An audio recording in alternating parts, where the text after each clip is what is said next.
Olá, estudantes da Educação de Jovens e Adultos, tudo bem com vocês?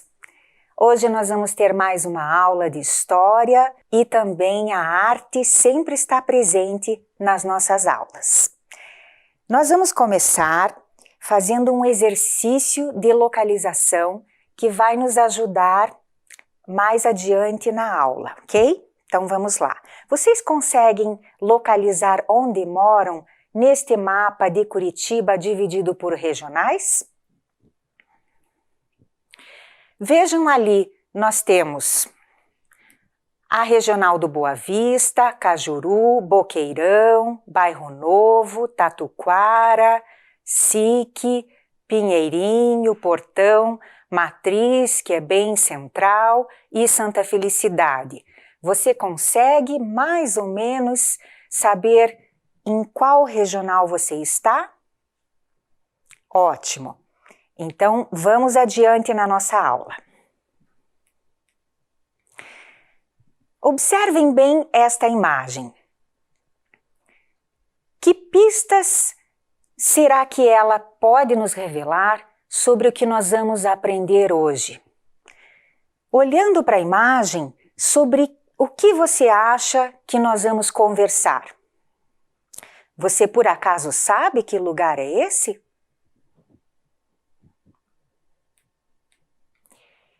Esta é uma fotografia do lago do Parque Passaúna. Ela foi tirada no dia 5 de maio. Vejam o que acontece ali, o que você pode perceber. Que mudanças acontecem nesse local? Como é que está essa paisagem, hein, pessoal? O que é que está faltando ali? Onde é que foi parar a água desse lugar? Tanto para quem conhece o lago do Parque Passaúna, como para quem nunca foi lá, é possível perceber a mudança na paisagem e a falta da água, não é mesmo? O contraste de um lago cheio e de um lago vazio é grande. E a gente pode perceber ali nas placas que indicam que é proibido nadar e que é proibido pescar. Bem, a placa, sem a água estar presente ali, ela fica até meio sem sentido, concordam? E se é proibido pescar, é porque antes ali havia peixe. Onde foram parar os peixes? Não só os peixes, mas toda a vida que havia ali, junto com os peixes, as plantas, que consequências a seca está trazendo para a vida do lugar, para a natureza, para as pessoas, para as plantas, para tudo que existe e existia ali. Será que é possível recuperar com a mesma força e vitalidade tudo que existia ali do mesmo modo? Observem ali, por favor. Tanto de um lado como do outro da ponte do Lago Passaúna, a imagem é desoladora. Observem que na parte marrom, aonde não há vegetação, aonde não há verde, é até aonde tinha água. Quer dizer, está faltando muita água. Prestem atenção nessa ponte, porque mais adiante na nossa aula, nós vamos lembrar deste local aqui, tá? Esta rua, ela é a rua que continua, uma rua que é chamada Rua Eduardo Esprada. Não há problema se você não conhece esse local da cidade, porque nós escolhemos apenas para fazer a análise. É possível que onde você mora, é possível que onde você esteja, haja um local, um indicativo de que realmente essa situação está ocorrendo. Então observem lá que está faltando realmente muita água. Vamos adiante. O parque está fechado em função da necessidade do isolamento social por conta do novo coronavírus. Mas eu fui até lá e pude verificar bem de perto da rua, é claro, uma faixa que eu tenho visto nas notícias, nos jornais. Leiam comigo o que está escrito na faixa. Esta água vai faltar na sua torneira, economize. Nós já estamos economizando água, não é mesmo? Já estamos, inclusive, participando de rodízio de abastecimento também, né? Sabemos que essa situação é bastante grave, porque nós temos ouvido e temos passado já por essa situação.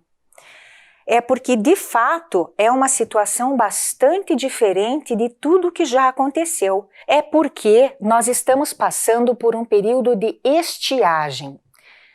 O que é estiagem? É seca. Sim, é seca, mas não é só uma simples seca, se é que seca pode ser algo simples nas nossas vidas, no que significa vida. Estiagem é um longo período sem chuvas. É a redução do nível das águas de rios, córregos, ao nível mais baixo. Isso é estiagem, por um período longo. Mas por que nós estamos passando por um período de estiagem? Essa é a grande questão. Esse é o objetivo da nossa aula. Então, vamos prestando bastante atenção aqui, porque nós vamos reunindo elementos para essa explicação.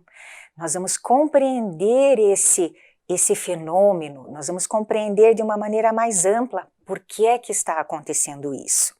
Por que é que estamos passando por esse período de estiagem? Porque chove muito pouco há muitos meses. Há mais de 10, há mais de 11 meses. Há quase um ano chove muito pouco. Ah, professora, mas nós passamos por alagamento, por situações de quase enchente, sim, porque há um desequilíbrio. Mas lembrem bem, nós passamos por um verão com muito pouca chuva. E por quê? Também porque a precipitação diminuiu em diversos municípios e isso fez com que os rios e córregos perdessem vazão. Já vamos ver o que significam esses termos. Precipitação diminuiu e fez com que rios e córregos perdessem vazão. Vamos adiante. O que é precipitação? Precipitação é chuva? Sim, é a queda de água, que pode ser em forma de chuva, em forma de granizo, em forma de neve. Pode ser dessas três formas, precipitação. E o que é vazão? Vazão é um conceito, vazão. Ela é a força? Sim, ela é a força, mas ela é o vão, ela é o caminho, ela é por onde a água escoa, ela é o vão, ela é o espaço de desvio por onde a água vaza. Ela é o desvio das águas de rios, córregos, canais. Então a água perdeu tanto a força como o caminho. Tá? Vamos adiante. Então, por que passamos por um período de estiagem? Vamos reunindo as informações. Porque chove e choveu muito pouco há quase um ano, há muitos meses, e porque a precipitação diminuiu e fez com que os rios, córregos, canais perdessem a vazão. E houve um agravante. Sabe qual foi? O consumo de água nesses últimos meses subiu 6,5%. Você deve saber por quê. Porque as pessoas precisaram, também em função da quarentena, ficar em casa e aumentaram um pouco o consumo de água, também preocupadas com a higiene, certo? Então, o consumo de água subiu e a chuva diminuiu. Então, sobrou muito pouca água mesmo. E nós vamos ter que reaprender a lidar com a água, que é um bem muito precioso. Média histórica. Em Curitiba, a média histórica de chuvas no mês de março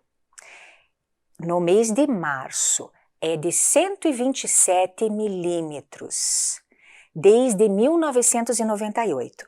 Então, sempre no mês de março, desde 1998, chove 127 milímetros em média, tá? Mas no mês de março deste ano, de 2020, só choveu, sabe quanto? 12 milímetros. É muito pouco. É menos de 10%. Então, isso é em média. Quer dizer, isso não quer dizer que aconteceu de repente, em 2020 só choveu pouquinho. Não, isso vem acontecendo ao longo dos meses, ao longo dos anos, ao longo dos meses. Vamos ver melhor isto. Média histórica, acompanhem lá. 1998 para 2020, se você fizer a conta direitinho no papel, vai dar 22 anos. Então, a gente pode dizer que há mais de 20 anos, sempre no mês de março chove 127 milímetros em média, tá? E no mês de 2020 só choveu 12. Puxa, é uma grande diferença. Então, quer dizer que a situação pela qual nós estamos passando é realmente uma situação grave, é uma situação diferente, tá bom? Vamos continuar. Mas vejam só, eu ouço falar, professora, que há muita água no país onde a gente vive. É verdade. Vejam esse mapa, é um mapa da hidrografia do nosso país. O Brasil, ele possui cerca de 12% da água doce do planeta. Muito bem, nós temos mesmo uma situação privilegiada com relação à água no mundo, porque há países que vivem o que chamam hoje em dia de estresse hidrográfico, sabia? Há países que não têm a abundância de água que nós temos aqui no Brasil. Mas o que acontece no nosso país? Toda a água que nós temos, a grande parte dela concentra-se, por exemplo, na bacia amazônica. E lá, muito pouca parte da população vive lá, né? A maior parte da população vive na extensão da faixa litorânea e em outras regiões, na região sudeste, na região sul, por exemplo, né? Em outras regiões. Então, a gente diz que ela é mal distribuída. Um outro aspecto, uma outra característica que eu gostaria que vocês prestassem atenção nesse mapa é que nós estamos acostumados a observar um mapa político do Brasil, né? A gente vê muito o mapa dividido pelas regiões e pelos estados. Vejam esse mapa, ele está dividido um pouquinho diferente, certo? Então, vejam que o mapa, ele tem ali, a parte verde é a parte da bacia hidrográfica, da bacia amazônica, tá? O Brasil tem 12 bacias hidrográficas, sabia? E aquela bacia lá para baixo, mais clarinha, é a bacia hidrográfica do Paraná, viu? Porque lá tem o Rio Paraná, também tem o nosso estado, o estado do Paraná. Aproveitando que nós estamos com o mapa do Brasil, queria destacar o Rio Amazonas, que é o segundo maior rio do mundo em extensão. Dependendo de onde se considera a nascente do rio Amazonas, ele é o segundo ou o primeiro rio, o maior rio do mundo. Mas o mais extenso rio do mundo é o rio Nilo, lá no Egito. O segundo rio mais extenso fica então sendo o rio Amazonas, mas ele é o mais caudaloso. Há muitas outras características para comentar sobre as águas do nosso país. O que mais podíamos comentar então agora sobre as bacias, mas vamos adiante. Então temos toda essa riqueza, mas uma bacia, uma região interfere na outra. E nós aqui no nosso estado não estamos isolados, certo? Vamos ver então a seguir as bacias hidrográficas aqui no Paraná. Agora vejam que dentro deste mapa aparecem os rios e dentro do espaço, dentro do estado do Paraná, tá? Este é um mapa, é uma figura que serve ao estudo, não é uma fotografia das condições atuais que nós temos da seca. Mas é possível a gente usar esse mapa para entender uma coisa bem importante. Vejam aqui comigo. Vocês sabiam que não é só em Curitiba que não está chovendo? Vocês sabiam que existem pelo menos mais 8, 9 cidades grandes do estado do Paraná onde não está chovendo? E que elas se situam em diversos pontos estratégicos do nosso estado. E aí, onde ficam esses rios? Onde no meio do caminho eles perdem o que nós dissemos antes? A vazão. E as águas então não chegam ao seu destino final. Secam no meio do caminho, certo? Então, onde não chove, é que o rio perde a vazão e seca e não chega ao seu destino, tá bom? Quem é que cuida da água no nosso estado? Da água que chega até as nossas casas? A Sanepar é a Companhia de Saneamento do Paraná. Ela é uma empresa responsável pelo abastecimento, pelo tratamento da água em sabe quantas? 345 cidades do nosso estado. Mais uma cidade no estado de Santa Catarina e pelo menos mais umas quase 300 localidades menores. É uma empresa desde os anos 1960 e a Sanepar, então, vem tratando não só do abastecimento de água, mas como do esgoto e o tratamento dos resíduos sólidos. E vou perguntar mais uma coisa para vocês. Vocês sabiam que o esgoto o tratamento do esgoto é considerado uma das maiores inovações da humanidade? Sim, o esgoto. Sabe por quê? Porque a inovação do esgoto, ela permite com que a gente tenha uma vida de qualidade. Ela permite com que as pessoas tenham uma vida separada, protegida dos próprios dejetos que produzem, né?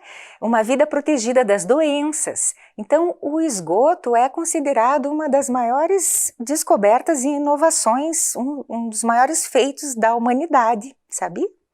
É muito importante ter água tratada, ter esgotos, então o saneamento é realmente uma questão séria de cidadania, né? Então é uma empresa, um trabalho importantíssimo realizado pela Sanepar. No site da Sanepar existem informações para o cidadão, informações básicas e importantes. Por exemplo, você tem alguma torneira pingando? Tem algum vazamento? Você observou aonde você mora, se tem vazamento, alguma água escorrendo por algum lugar? Pois não pode, porque água, como se diz, é vida. Água é muito importante, a gente não pode deixar esse líquido preciosíssimo vazar assim, a céu aberto, escorrer, né? Lá tem informações sobre possibilidades de vazamento. Outra informação bem interessante e importante que tem é sobre a caixa d'água. Toda casa tem uma possibilidade de adequação para o uso da caixa d'água. E é a caixa d'água que vai permitir que a gente atravesse por esses períodos do rodízio de abastecimento, por 24 horas, às vezes por 48 horas, né? Que a gente se organize ali com quanto vai usar de água, né? Que a gente possa realmente aguentar por esses períodos. O rio Miringuava abastece a região de Curitiba e mais 12 cidades do entorno. A Sanepar iniciou obras para que a população recebesse então o abastecimento de bilhões de litros de água e esse abastecimento perdurasse ao longo de muitos anos.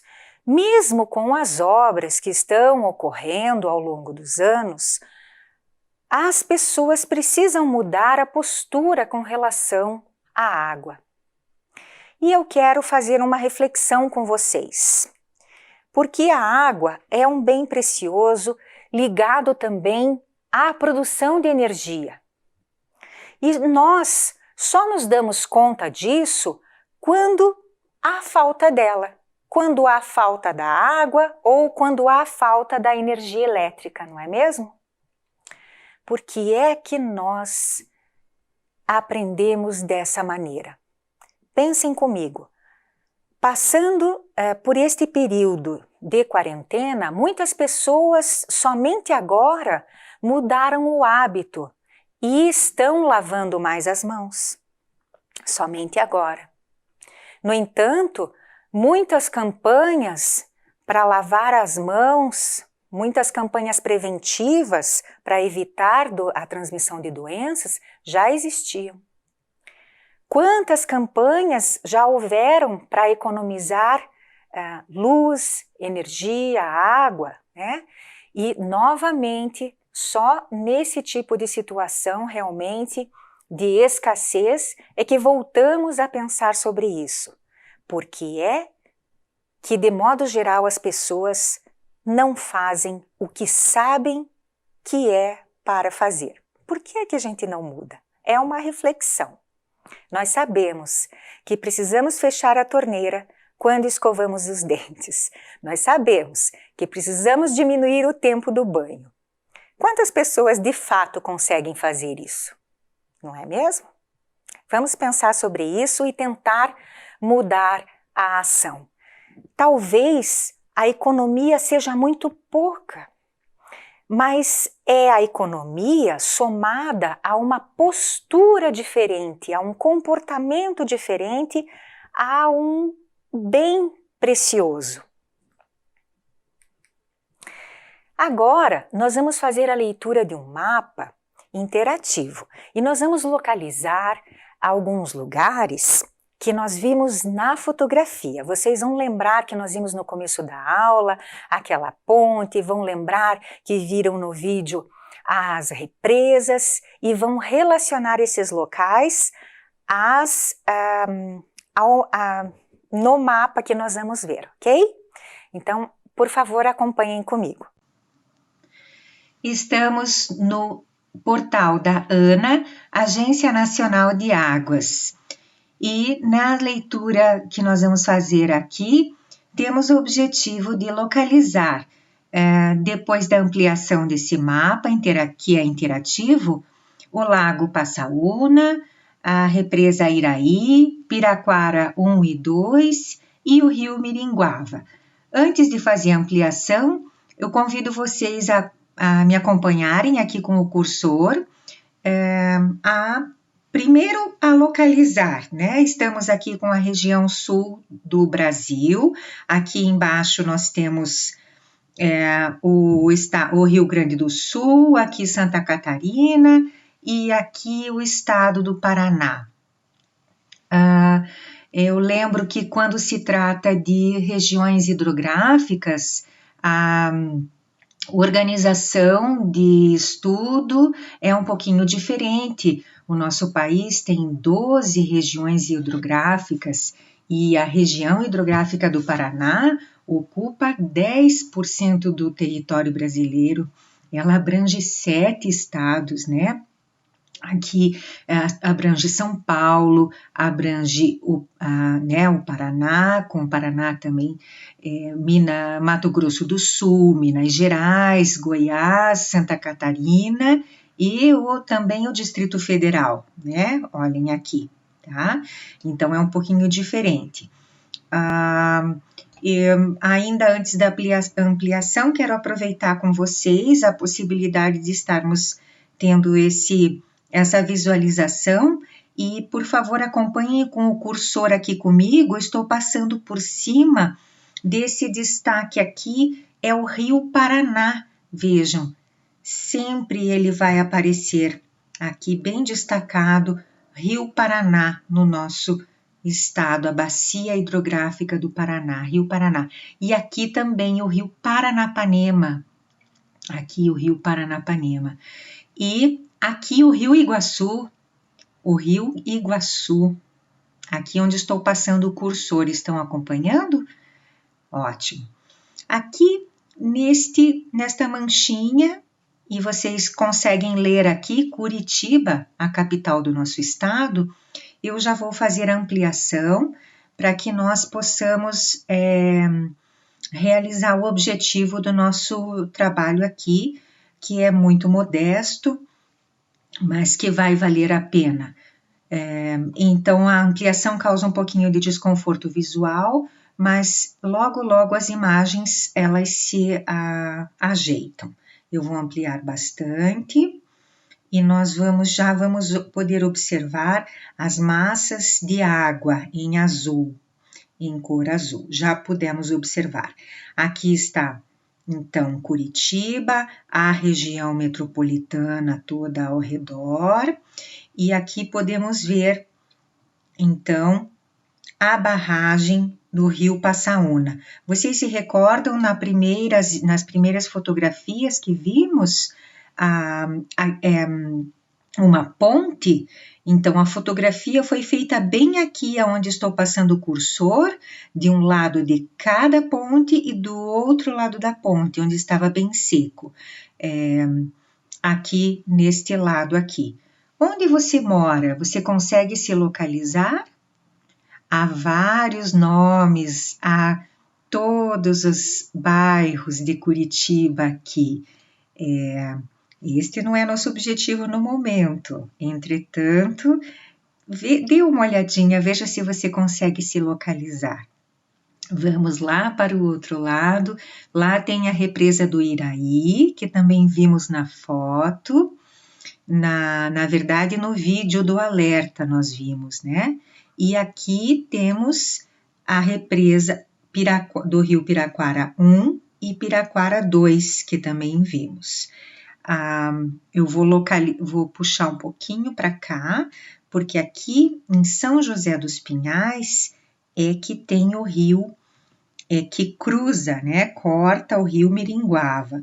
O rio Miringuava, ele deságua, ele tem nascente na Serra do Mar e ele deságua no Rio Iguaçu. Aqui está ele,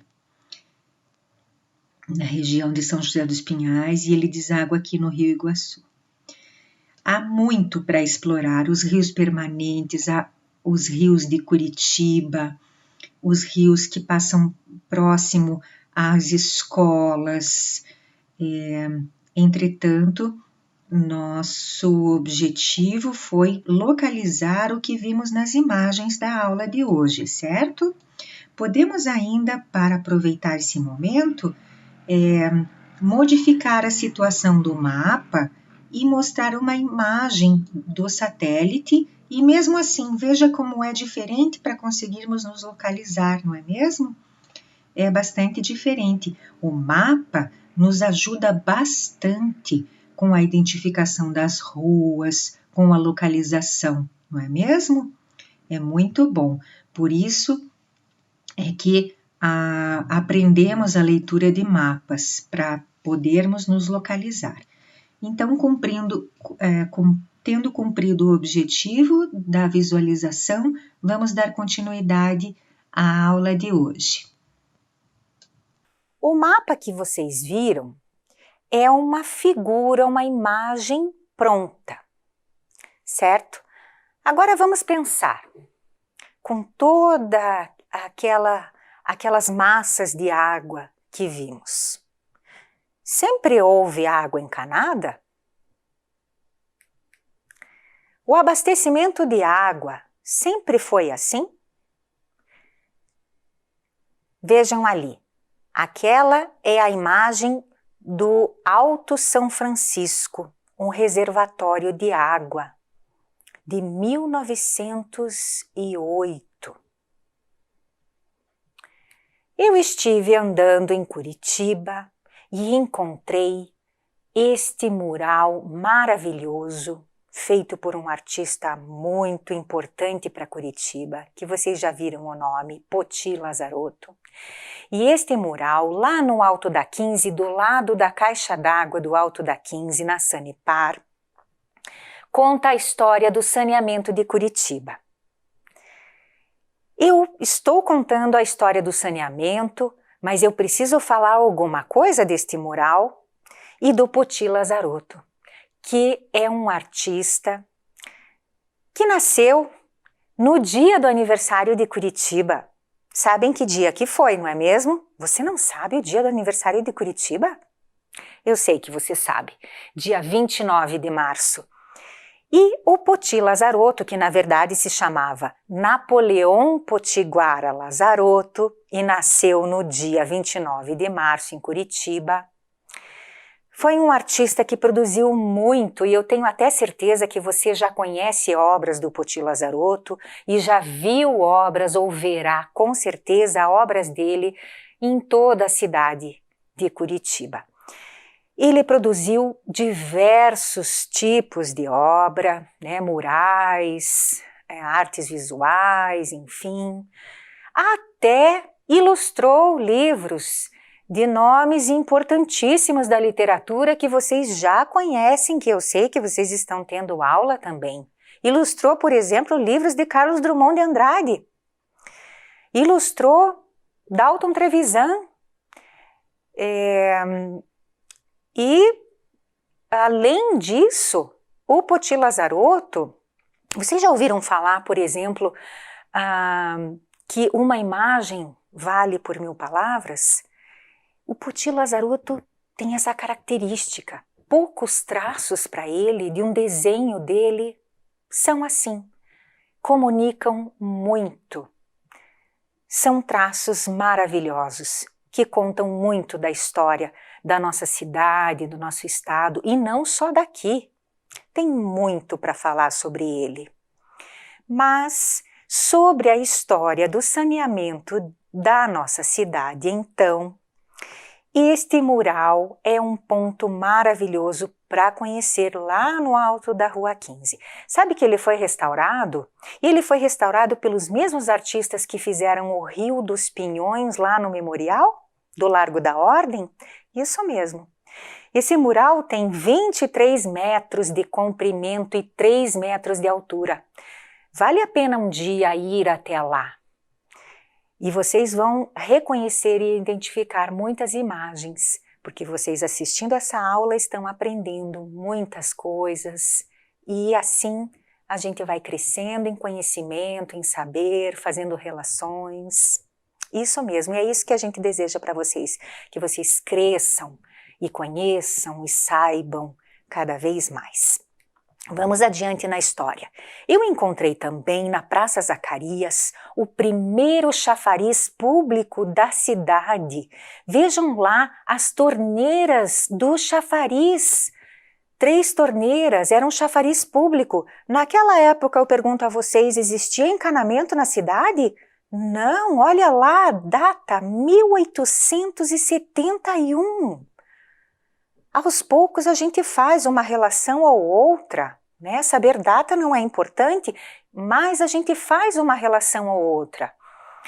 E foi o primeiro chafariz público. Vejam, se vocês não reconhecem a Praça Zacarias por essa perspectiva, temos essa outra foto aqui.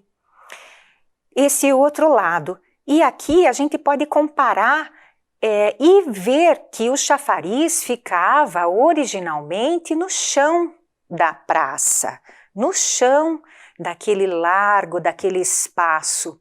E as pessoas iam até lá buscar a água, dar de beber, né, animais. Ali temos uma carroça indo buscar, né? Então, essa é a história do saneamento. Hoje nós temos esse conforto, digamos, da água encanada, né? É tudo muito diferente, são novos problemas, novos desafios. No Largo da Ordem existe o bebedouro. Vejam lá, o bebedouro do Largo da Ordem era uma parada para os fazendeiros e os tropeiros que viajavam darem de beber aos cavalos, mulas, aos animais, né? Era onde eles pegavam água. O bebedouro feito de pedras tem ali no meio uma bacia de ferro para sustentar a água, né? Observem que ele está ali, vejam o casarão que continua o mesmo, o casarão com a mesma fachada, é possível observar nas 2 fotos, reparem ali na imagem. Temos também uma outra perspectiva do bebedouro do Largo da Ordem, ali com a Casa Vermelha, que só foi chamada Casa Vermelha lá por 1916.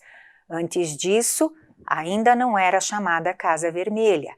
E a Igreja da Ordem Terceira de São Francisco de Chagas, que é de 1737.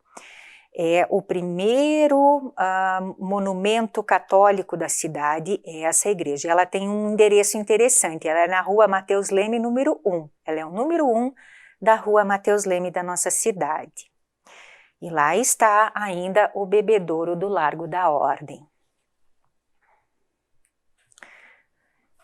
Vejam, somente em 1900, no começo, 1908, é que a cidade passa a conhecer os benefícios da água tratada, da água encanada com o reservatório do Alto São Francisco. Vejam que é uma arquitetura de estilo eclético. O que é eclético? Que mistura vários estilos, muito bonita, que fica no Alto São Francisco, de interesse de preservação, é um patrimônio da nossa cidade. E a partir daí é que as coisas foram, então, mudando bastante. Mas de lá para cá, muita coisa mudou e há um aspecto que tem interferido muito nisto que nós estamos passando, que é o período de estiagem. Sabe o que é? Nós temos enfrentado queimadas, aquecimento, de repente esfria, de repente há um alagamento, de repente chove demais. Sabe o que é que está interferindo? Sabe quais são as mudanças? São as mudanças climáticas, isso mesmo. Então, vamos ver um pouquinho agora sobre as mudanças climáticas que também interferem no período de estiagem pelo qual estamos passando.